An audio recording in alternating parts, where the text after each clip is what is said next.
வயது மூப்பின் காரணமாக தனது 87வது வயதில் மறைந்த சரோஜா தேவி குறித்த நினைவலைகளாக இந்த பதிவு மலர்கிறது. காதல் சிறகை காற்றினில் விரித்து வானவீதியில் 7 ஜனவரி 1938 பிறந்த சரோஜா தேவி தனது 17வது வயதில் முதல் படத்தில் நடித்தார். அவர் நடித்த முதல் படம் மகாகவி காளிதாசா என்ற கன்னட படம். ஆலயமணியின் ஓசையை நான் கேட்டேன்.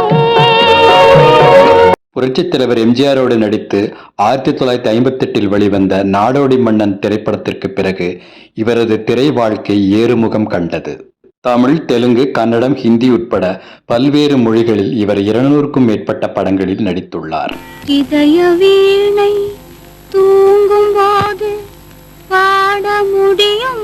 இந்திய அரசின் உயரிய விருதுகளான பத்மஸ்ரீ மற்றும் பத்ம விபூஷன் போன்ற பட்டங்களை இவர் பெற்றுள்ளார். 60கள் மற்றும் 70களில் இவர் இணை சேராத கதாநாயகர்களே இல்லை என்று சொல்லலாம்.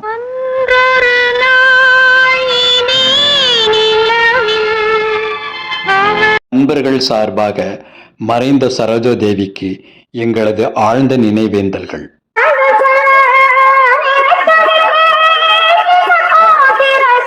இது போன்ற திரைப்பாடல் மற்றும் திரைப்பாடகர் குறித்த பதிவுகளை தொடர்ந்து காண இணைந்திருங்கள் என் காணொளிகளோடு.